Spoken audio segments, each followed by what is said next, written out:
I think a lot of people do believe that if you drained away the ocean, there would be sand all the way from Cape Hatteras, North Carolina, all the way to France. And the truth is that there are majestic mountains and canyons and reefs.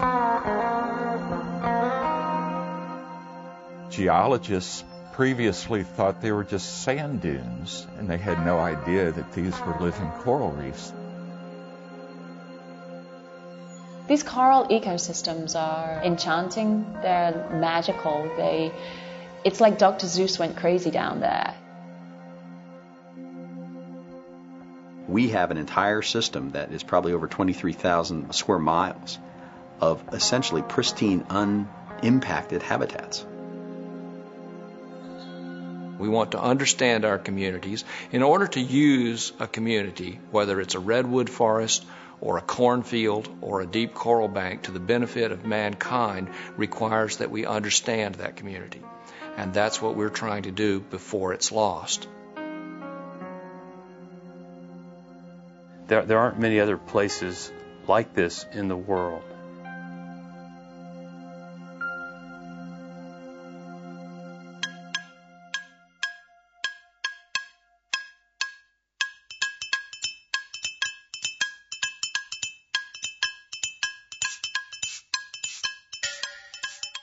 You're sinking down through the water column and you're looking at something that nobody else has seen and that 50 years ago we didn't even know existed.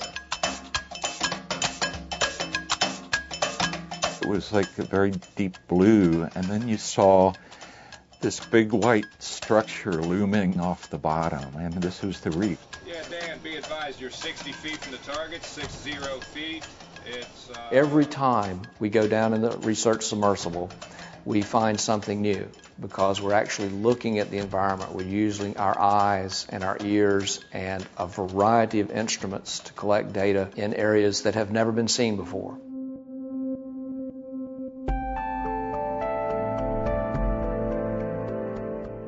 Canyons and mountains and 200-foot tall pinnacles of coral housing creatures you can't see anywhere else in the world sit in our backyard. In our backyard, along the southeast coast of the United States, between just 60 to 100 miles offshore, there lies a vast wilderness that scientists are just starting to explore.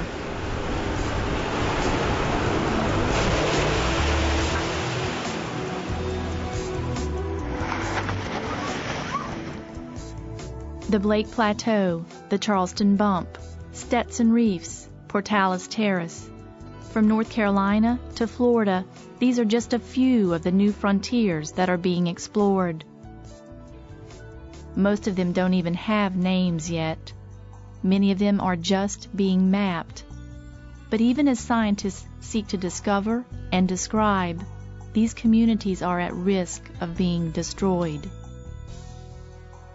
I've been working on deep-sea corals for the last 6 or 7 years. My interest started in deep-sea corals as far back as the late 1970s and early 80s, when there was an interest in oil drilling offshore of North Carolina. While the threat of oil and gas drilling brought Steve Ross to the study of deep-sea corals, it was another threat that led John Reed to it.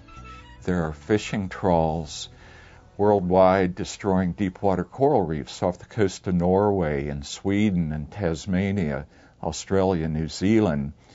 Deepwater reefs worldwide are being impacted and destroyed before we even discover them. John Reed studied the Oculina reefs along the edge of the continental shelf off the east coast of Florida. Even with protection in place, many of those reefs were heavily damaged. So it was devastating to see some of these reefs that I had dove on 1970s, and I got to go back in 2001 and to see them completely crushed. Unfortunately, I showed what happens to a reef that is trawled by a bottom trawl for 20 years, that is decimated. There's nothing left. This is the log of Johnson Sea Link Dive 4899 on the North Stetson Bank. This is a new site for us. This is Steve Ross in the bow. Though each of the scientists we'll hear from in this program have their particular area of concern and interest, there is a common thread, an urgent need to protect these environments from an increasing number of threats. Up until now, the only human uses of much impact on that ecosystem have been fishing, and in a few places, oil and gas exploration, and that's it. But it's a new day, and everyone's eyeing the ocean, including the deep ocean, as a place to make money. Making money from energy, from mining, from exploiting fisheries in very deep waters that have not yet been exploited. They also include a brand new movement to actually grow fish in the offshore waters, all raising the ante on these deep, very vulnerable, fragile, deep sea ecosystems. Yes, it's 350 feet, 300 feet from your launch spot. We started pretty much from a position of knowing almost nothing about these coral banks except that they existed. Got it, Bill. Roger. Blow. Regular straight clear from the We're diving. We didn't know how large they were, what amount of the bottom they covered, but in particular from my group's research interest point of view, we didn't know what fish were associated with these corals or what invertebrates. We didn't know whether these animals might be as tied to the deep water coral habitat as shallow water animals are tied to corals. So one of our first topics of investigation was to simply catalog the fauna as best we could.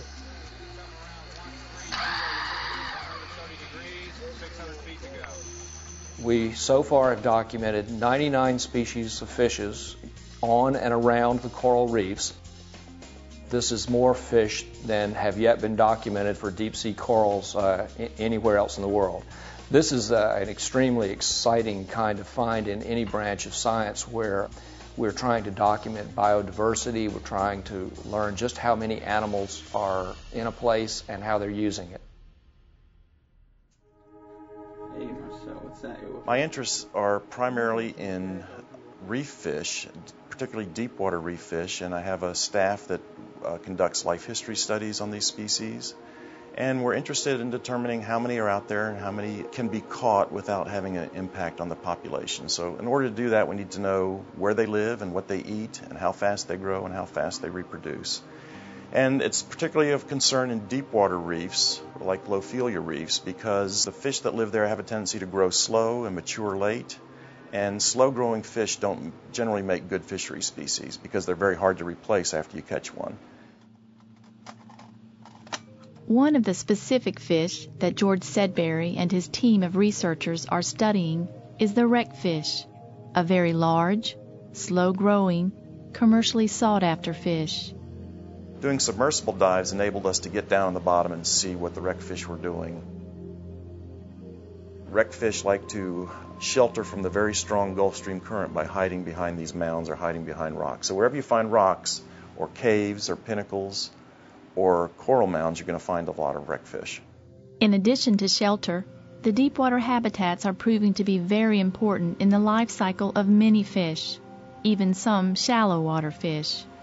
A lot of species of fish that we're familiar with, like snappers and groupers, the kinds of fish that we like to eat and we like to catch and that are very valuable economically, they live in relatively shallow water, between 60 and 120 feet mainly. But at certain times of the year, they'll migrate out into deep water to spawn. And we're very much interested in determining what are the characteristics of those places that they like to spawn on, because we want to protect spawning fish. I mean, even the most die-hard fishermen will agree that you don't want to catch a fish while it's trying to reproduce, otherwise you won't have any fish in the future. While George Sedberry and his team are focusing on the reproductive cycles of the fish using the coral habitats, Sandra Brooks' research focuses on the actual reproductive cycles of the coral itself. If you have a habitat that's been completely destroyed and you rely on seeding from an adjacent habitat, how long is it going to take and how fast do they grow, how long it's going to be before we have a functioning ecosystem again. And this is very important when you think that some of the impacts on deep water corals can be so destructive that they completely destroy the infrastructure and you have to basically start from scratch. Look at this. Look at that, wow, broken off. Look at that, man, it's topped off. And the interesting thing about Lophelia is that when I was looking at reproductive cycles from a fjord in Norway, and I looked at the same species from the deep Gulf of Mexico, their cycles are completely off. Same species, completely different reproductive cycles. Now why? Probably because of the environmental cues. And so that leads us into, well, what's different over there? What's different over here? What's the same? And so this is the way research goes. You start off with a question and it takes you off at tangents and hopefully along the line you find out something useful about the animal. Roger, I copy. Permission to surface. We're coming up. As a society, we have to be interested in learning about our world even when it seems esoteric, because we don't know when these facts are going to be important. What we do, and helping fund the basic research in discovering these reefs, are collecting the animals, documenting the biodiversity out there,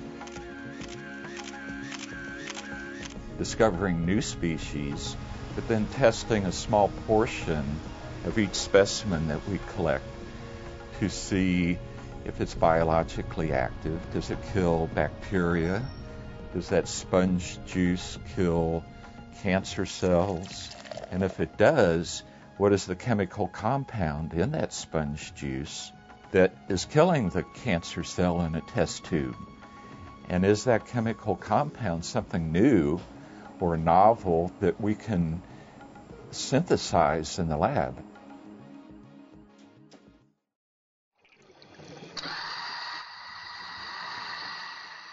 So this beautiful wilderness in our backyard holds promise and potential beyond what we can even imagine.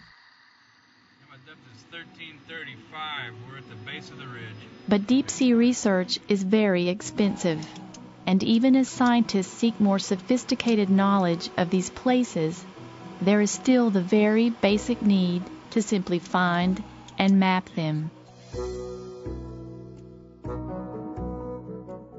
In June of 2007, scientists from numerous agencies collaborated on a mapping expedition which employed ship-based fathometer readings, multi-beam sonar, and an autonomous underwater vehicle, leading to the creation of graphic representations of the coral pinnacles and reefs. But right now we're just scratching the surface just to find out where they are. And every day that we go out, every day that we get funding to use a submersible or ROV, we discover new sites. Yeah, Dan, be advised you're 60 feet from the target, 60 feet. It's difficult to plan research, to plan study sites when you don't know what's down there, when you don't know how many possible areas are that you could be investigating, how many possible places could you choose from to investigate. Now, on our recent cruise last year, I learned more in a day and a half of mapping with multi-beam sonar than I had learned in 6 years of using single-beam sonar on our cruises. The amount of data that comes from this tool in a short amount of time is astounding. What is just as astounding as the data is how quickly the new information is being incorporated into policy and management. The kinds of research that we're doing on these deep reef habitats, mapping the habitat, mapping where the fish are found in relation to the habitat, determining the life history characteristics of these fish right now, all this information is going into management plans. Based on the data, the descriptions, and the very recent mapping done by scientists, the South Atlantic Fishery Management Council has currently proposed 4 distinct places along the southeast coast to be designated as new coral habitat areas of particular concern, or HAPCs. To ensure that existing fisheries do not expand into the coral HAPCs, the Council suggests establishing an allowable deep-water trawl area outside the protected zones. This would be a meaningful first step in protecting these ecosystems, but only a first step. It's not just a case of drawing lines on the map. There has to be active enforcement. You know, you can't just declare something a protected area and expect it to be so, but you're not going to get the funding for enforcement until you have public empathy and public interest. These areas, under our authority, would prohibit any bottom-damaging fishing gear from being used. So the intent is to prohibit bottom longlining, trawling, fish traps, anything that may have a configuration of having potential for damaging those deep water coral systems. The intent is that the regulations will prohibit that. And through some of our policy statements, we are going to address any non-fishing activities to ensure that any proposals in the deep ocean do not impact those deep coral systems. And if you look around the world at deep sea corals and similar situations in seamounts, they are in fact being exploited very, very rapidly, faster than anybody believes. Having such a resource here at a time when we have the scientific power, the management, and policy opportunity to protect it is stunning.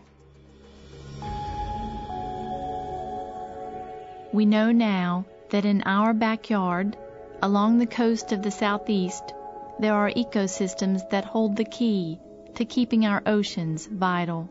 They lie deep below the surface waters, where sunlight is only a memory. But we can't forget these places. We must treasure and protect them, just as we do our woodlands, our canyons, our rivers. Even though we can't walk through this wilderness the way we might hike a trail or climb a mountain, we are still connected. The waters, the ocean waters of the U.S. Southeast that seem to us discrete are a part of the world ocean, an intimately linked part of the biosphere, leaving us as stewards not just of our place, but of our water world. Surface in sight, surface looks clear.